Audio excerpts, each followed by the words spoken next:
नमस्ते प्रणाम। बना दिए अंबानी अखिलेश कश्यप के अंदाज में एक लेके आवत हैं पूना फिल्म से अखिलेश कश्यप भाई खेसारी लाल यादव शिल्पी राज कल सुबह यानी एक एक तारीख को लेकर आ रहे हैं पूना फिल्म से भाई साहब। बहुत बेहतरीन है। बना दिया अंबानी ये बाबा ट्रीजर भी आ गया, आप लोग जाकर देख सकते हैं। इतना फनी इतना कॉमेडी वीडियो शूट हुआ है। हाँ 3 चीज़, हाँ वही अंदाज में लेकर आए हैं फिर से हमारे अखिलेश बाबा। जो अखिलेश बाबा लिख देते हैं ना भाई साहब, मजाल ही नहीं है फिर भोजपुरी में कोई लिख सकता है उनका ऐसा।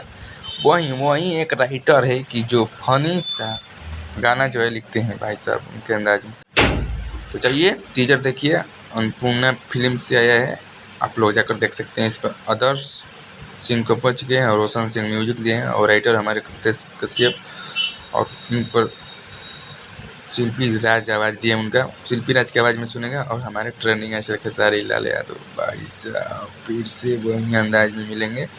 तो मिलते हैं कल सुबह नेक्स्ट गाना आने की बात। चलिए हर हर शंभो।